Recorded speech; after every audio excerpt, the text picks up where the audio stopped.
Ini, perkembangan ya atau dukungan untuk, perkembangan dari, EBT sendiri di tanah air sebetulnya seperti apa sih? Mungkin kita flashback dulu ya di tahun Iya, 2025 seperti apa? menurut saya tahun ini cukup menarik, banyak perkembangan-perkembangan yang terjadi di sektor ini, Mbak. Jadi ada 3 menurut saya. Yang pertama adalah dari sisi teknologi. Jadi dari segi teknologi ini kita melihat tantangan EBT itu yang tadinya ada, seperti misalkan EBT itu Mbak Sinta itu bersifat intermittent. Jadi dia itu kadang ada, kadang tidak. Seperti solar panel, kadang cahaya matahari Ya, ada, kadang tidak kan. Sekarang ada banyak teknologi yang bisa menjawab tantangan tersebut. Contohnya apa? Contohnya Battery Energy Solutions atau BESS gitu.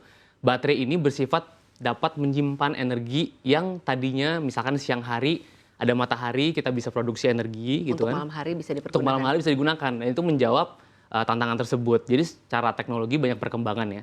Dan juga adanya economies of scale yang terjadi di industri ini sehingga harga dari komponen itu menurun, Mbak. Jadi lebih ekonomis lah gitu. Jadi itu yang pertama dari segi teknologi. Dan kedua, banyak new emerging market yang muncul gitu. Kalau kita lihat industri-industri seperti industri-industri yang berorientasi ekspor, seperti misalkan industri agrikultur, industri tekstil, mereka di perang dagang ini dituntut untuk lebih kompetitif dari segi rantai nilainya mereka itu harus green. Nah, di sini ada market baru nih yang mereka itu quote unquote premium market, di mana mereka bisa membayar lebih karena mereka punya melihat value add di EBT ini cukup besar. Jadi adanya peluang di market ini. Jadi ada new markets. Itu kedua. Dan yang ketiga kita lihat juga dari segi pemerintah, kebijakan banyak sekali ya dorongan. Seperti misalkan kita lihat RUPTL terakhir dari PLN, RUKN, itu banyak sekali memfokuskan diri mereka terhadap EBT. Dan kita lihat juga sepertinya pemerintah sekarang fokus untuk membangun kemandirian energi. Di mana menurut saya EBT itu menjadi pilar juga Mbak untuk kemandirian energi.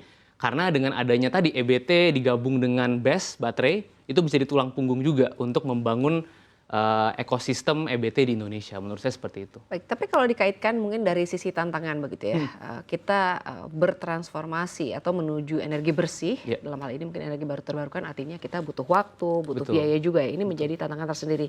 Tapi Anda sendiri melihat sejauh ini di Indonesia ya, kalau misalnya dari sisi pembiayaan, Iya. lalu juga mungkin, appetite dari para investor ya, bukan Hmm. hanya investor asing tapi juga investor domestik, untuk sektor ini seperti apa sih? Iya. Nah, saya di Akarta Energi kebetulan banyak deal with investors and also projects ya. Kalau saya lihat ketertarikan itu datang ketika ada 2, Mbak. Yang pertama ketika projectnya itu high quality. High quality apa maksudnya adalah returns-nya bagus, jadi IRR-nya bagus. Kedua, off-taker daripada listrik tersebut atau tersebut itu reliable. Atau dia bisa membayar dengan premium. Dan yang ketiga, dari segi teknologinya sudah bisa dirakit. Nah, kami di Akarta Energi melakukan 3 hal tersebut. Pertama, kita cari teknologi yang paling inovatif, yang paling efisien.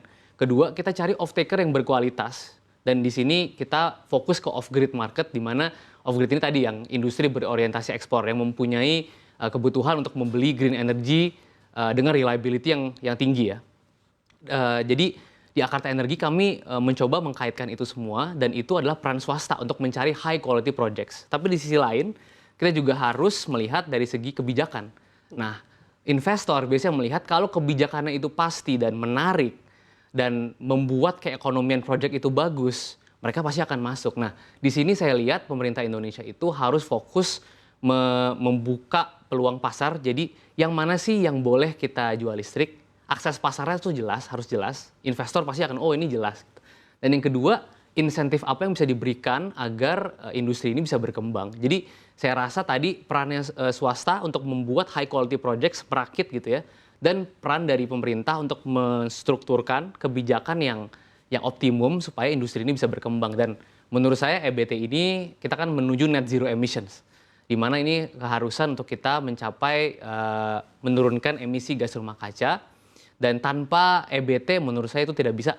Dan tanpa baterai ini juga menurut saya tidak bisa. Jadi ini industri yang prioritas kalau menurut saya. Baik, jadi artinya dibutuhkan, bukan hanya dukungan ya, tapi juga kebijakan-kebijakan yang, Tuh, bisa pro rakyat tadi ya, tapi juga bagaimana mendukung, artinya sektor ini atau juga EBT tetap bisa tumbuh positif di tengah situasi yang cukup menantang ya. betul. Ada tantangan lain tadi terkait dengan pembiayaan ya, seperti misalnya kita tahu bahwa proyek energi bersih ini kan, faktor dari kelaikan finansial ini, beberapa kali begitu ya, atau di beberapa momentum sering sekali menjadi hambatan tersendiri ya. Betul. Bagaimana Anda melihat pembiayaan di EBT ini sejauh ini? Kalau menurut saya tadi balik lagi pembiayaan itu kalau ada high quality projects itu pasti akan mengucur gitu ya. Dan saya lihat di 2025 ini sangat banyak pembiayaan yang masuk. Seperti contohnya kami di Akarta Energi itu tidak punya kesulitan untuk mencari pembiayaan. Yang kesulit adalah mencari project yang berkualitas. Justru tidak kesulitan ya Tidak. untuk mencari pembiayaan sejauh ini? Karena kalau projectnya berkualitas, high returns, off-takernya bagus, dan regulasi yang mendukung, pasti ada yang mau menurut saya. Jadi sekali lagi menurutku bagaimana ekosistem itu dibangun supaya high quality project itu secara organik bisa bermunculan, seperti itu. Baik, tapi sejauh ini peran sektor swasta dan investor dalam mempercepat transisi energi sejauh ini seperti apa sih? Artinya memposisikan diri nih Akarta dalam hal ini, artinya agar mungkin EBT ini ke depannya benar-benar terus didorong seiring dengan kebijakan, lalu juga apalagi tadi sebetulnya kalau kita berbicara mengenai pembiayaan bukan sesuatu Betul. yang menantang begitu ya, apalagi mungkin kalau dari sisi bisnis plan-nya baik Iya. gitu ya, kualitasnya juga baik. Bagaimana Anda melihat ini? Menurut saya memang swasta itu harus memberikan input dan proof that the market works atau the project works gitu ya.